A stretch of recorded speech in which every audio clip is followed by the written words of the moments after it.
Test cricket সাদা ড্রেসে খেলা হয় এবং সাদা মনে খেলা হয়। আমরা পেছনে তাকাবো না, আমরা শুধু সামনের দিকে তাকাবো। ঐতিহাসিক বাংলাদেশ টেস্ট ক্রিকেটের 25 বছরের উদযাপন করছি। এটা আমাদের সকলের উদ্যোগ, এটা বাংলাদেশের উদ্যোগ।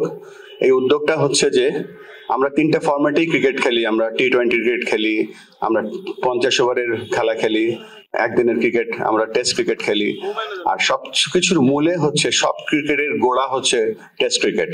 এবং আজকের এই যে কোমলমতি শিশুরা, ছেলেরা এবং মেয়েরা যারা আজকে সাদা ড্রেস পরে দাঁড়িয়ে আছো, ফাহিম ভাই একটা কথা বলেছে যে টেস্ট ক্রিকেট সাদা ড্রেসে খেলা হয় এবং সাদা মনে খেলা হয়। আমরা যেন এই টেস্ট ক্রিকেটের যে ভ্যালুস গুলো আছে এবং ক্রিকেটের যে ভ্যালুস গুলো আছে, এগুলোর মাধ্যমে আমরা শুধুমাত্র ক্রিকেটার তৈরি করব না, আমরা বাংলাদেশের ভালো নাগরিক তৈরি করব, যারা পরবর্তীতে বাংলাদেশের ক্রিকেট এবং বাংলাদেশকে সামনের দিকে এগিয়ে নিয়ে যেতে হবে। বাংলাদেশের ক্রিকেট তো একটা একটা একটা খেলা এবং একটা মাধ্যম।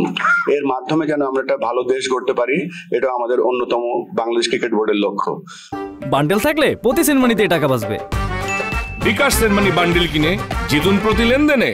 আমরা আশা করবো আজকের এই দিনটা আমরা ভালোভাবে উপভোগ করব, কেননা আমরা এর আগে প্রথমে খুলনাতে, তারপর রাজশাহীতে, তারপরে সিলেটে, গতকালকে চট্টগ্রামে, আজকে ঢাকাতে এবং আমরা কালকে আমরা অ্যাকচুয়াল 26 যে জুনের যে সেলিব্রেশন, আমাদের প্রথম টেস্টে যারা ওই খেলায় অংশগ্রহণ করেছিল, আমরা সকলে একসাথে হব কালকে। তারপরে বরিশালে এবং রংপুরে। এত কথাগুলো বলার কারণ হচ্ছে যে আমরা দেশবাসী এই যে আমাদের যে 26শে জুনের যে সেলিব্রেশনটা আছে, এর মাঝে আমরা একটা অ্যাওয়ারনেস তৈরি করছি এবং আমরা চেষ্টা করছি একেবারে গ্রাসরুটের ছোট্ট ছেলেটা বা ছোট্ট মেয়েটা যেন বাংলাদেশের ক্রিকেটের অংশ হতে পারে, এবং একটা সুন্দর শুরু আমরা করলাম। আমরা পেছনে তাকাবো না, আমরা শুধু সামনের দিকে তাকাবো।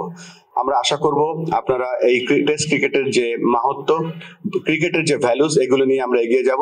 এবং সবশেষে আমি যেই অর্গানাইজেশনের আজকে রিপ্রেজেন্টেটিভ হিসেবে দাঁড়িয়ে আছি এখানে, আমাদের কর্মকর্তা যারা এই আয়োজন করেছে, আপনারা শুনে খুশি হবেন যে মাত্র 3-4 দিনের নোটিসে এত বিশাল একটা অর্গানাইজ করেছে আমাদের ক্রিকেট বোর্ডের কর্মকর্তারা। এর জন্য আপনাদের সকলকে অশেষ ধন্যবাদ।